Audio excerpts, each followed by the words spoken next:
Hi, my name's Julie Casey and I'm an educational psychologist in Torfaen, and I have a particular interest in the health and wellbeing area of learning and experience, the AOLE, and all things health and wellbeing. So this is the third video in a series of 6. In each one we're aiming to share with you some practical ideas and activities from the SEL Cymru materials. SEL stands for Social and Emotional Aspects of Learning, from practitioners that we've worked with over the years and from a range of other sources, really. We've scoured the internet so that you don't have to. We're going to look at how they can help you to deliver the health and wellbeing area of learning and experience, and also to put into practice the whole school approach statutory framework. The activities and the suggestions that we're going to be using in this session are based on the SEL themes Going for Goals in primary and Keep on Learning in secondary. You can download all of these. We'll talk about that towards the end of the session, but you can get them in English or Welsh medium, and we'll make sure you have all the details to download them for free.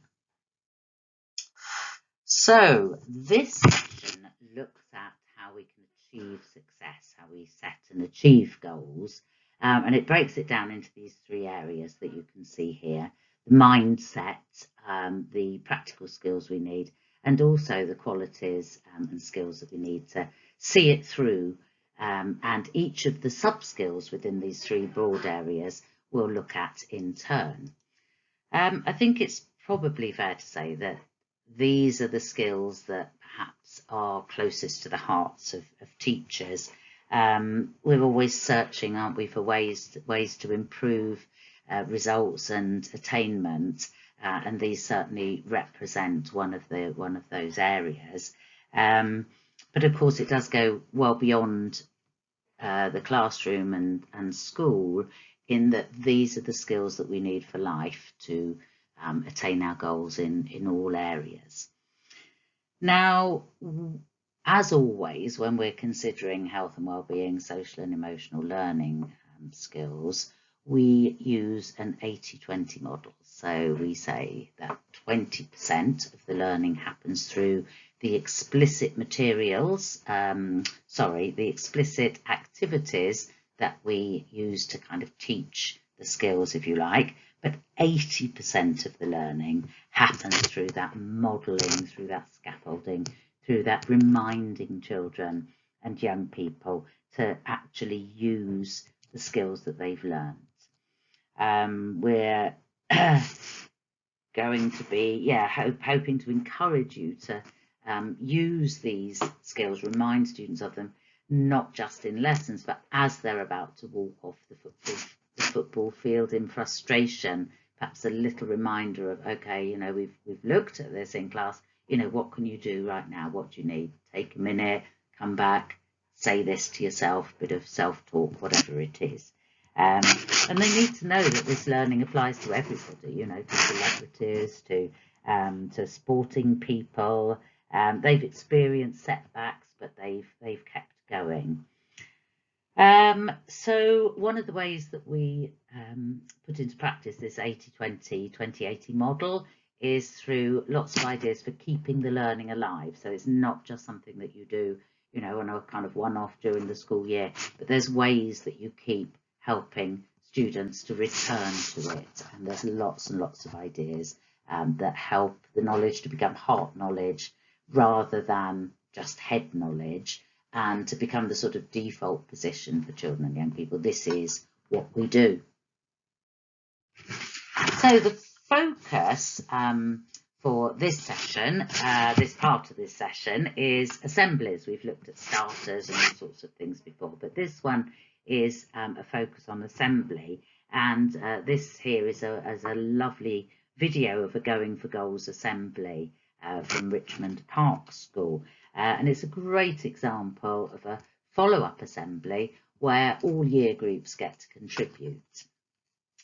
Now, assemblies are a really, really important part of developing a whole school approach and for promoting effective learning in this area. And the ideal, we suggest, and the SEL material suggests, is that you have an assembly at the beginning of the theme and then a follow-up at the end. Now, the assembly is provided in the primary materials in the overview booklet. There's a scripted assembly with lots and lots of ideas for interactive activities or ways to make it interactive, for supporting pictures and things like that. And there are follow-up ideas for each year group, and you can see some of those in this assembly.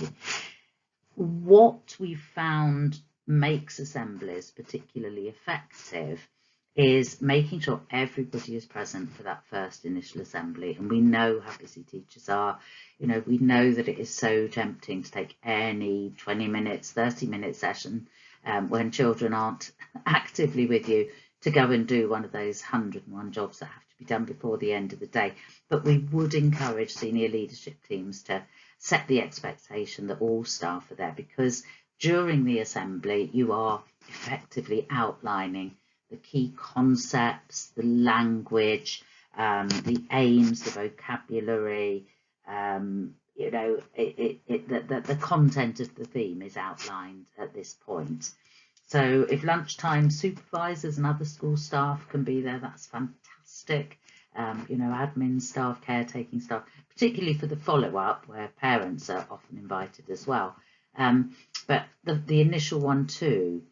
What we found is that where the initial assembly is used to introduce a kind of whole school focus for looking out for kind of particular social skills or behaviour linked to the theme, that this can involve lunchtime supervisors and admin staff and so on right from the beginning, which is really helpful. Finally, I guess it's kind of a good opportunity for the head to be involved and to be seen to be involved in SEL or social and emotional learning or health and well-being.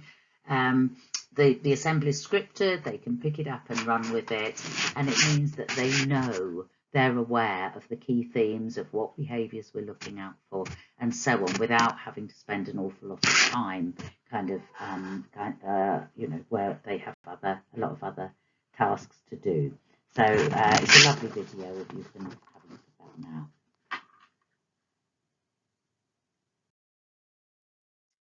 One school in Nottingham that we worked with adopted a really whole school approach to developing social and emotional learning and to promoting emotional health and well-being. It was great. At the initial assembly, staff talked about the goals that they were setting for themselves, and they invited a whole load of local people in. So there was a Nottingham Forest player. You can see him here. No good me pointing, is it? There he is. Can't remember his name. Sorry, football fans. They asked the local DJs to come in, prominent business people and so on. And they all talked about their aims and the importance and any struggles that they'd had to overcome.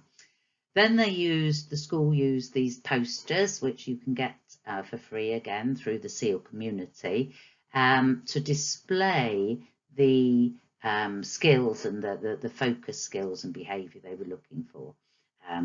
Which again, as I say, you know, if you can get midday supervisors and so on doing it, it's great, because it changes sometimes that focus from being a little bit negative on the yard at lunchtime to a very positive focus where everybody is looking out for these good behaviours. So bounce back ability and taking responsibility for good and for bad, waiting for what they want, those kind of skills. Those there are suggestions for that whole school focus, by the way, in the overview, as well as the scripted assembly.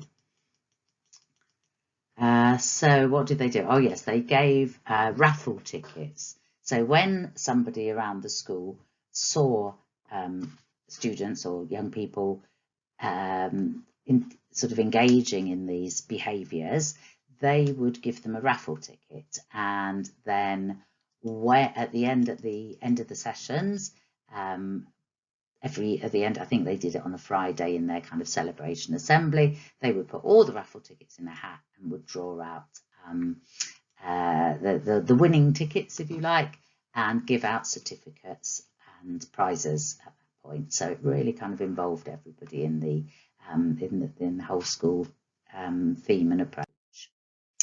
And the other thing this school did so well, Bluebell Hill in Nottingham, they involved parents. So they were all encouraged to come and see their children's classes performing in the follow-up assemblies. And we know that that's the best way to get parents in for their children, to harass them until they come in because they're performing. And you can even see here, which is fantastic, I think, this T-shirt here, Going for Goals. One of the parents worked for a T-shirt printing business, and they actually provided all staff with these lovely T-shirts saying "Going for Goals." So you might like to pause the video here and just think about the topics on the slide, and perhaps share your ideas if you're in a group.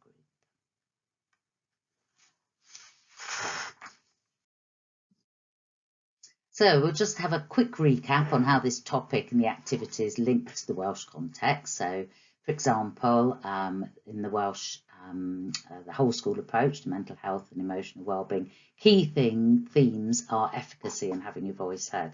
And both of these are developed through this particular topic. The Welsh Network of Healthy Schools scheme says promotes the importance of learner voice, as does ESTIN, the report in 2019, Healthy and Happy. We'll look at those links to the AOLE a little bit later. So on the structure, when you download the resources, you'll see there are booklets for different ages. In the primary booklets, that's the foundation phase, which is blue, and divided into 4 sections to reflect the 4-year groups. Yellow booklets for year 3 and 4, and green booklets for year 5 and 6. When it comes to secondary, there are 2 booklets for each year group. I'll talk a little bit more about that at the end. And we know that the same learning outcomes are covered really from foundation to year 9, but obviously approached in an age-appropriate way at each stage. It's not enough to learn something once. It's no good learning anger management strategies or dealing with disappointment in year 2, because the strategies you need are very different when you are in year 6 or year 9. So we revisit the same topics in what's often referred to as a spiral curriculum. There's different types of activities for both primary and secondary. We've got the whole school assembly and the rewarding focus, which we've talked about. We've got starters in terms of circle games, activities, rounds, lots of suggestions there that link to the themes. And then the learning opportunities, and we'll look at some of these during the session. So what have we got? Oh, yes, the 2080 model means that we have lots of ideas for ongoing activities for keeping the learning alive throughout the school day. And that is something that I've talked about earlier on in the session.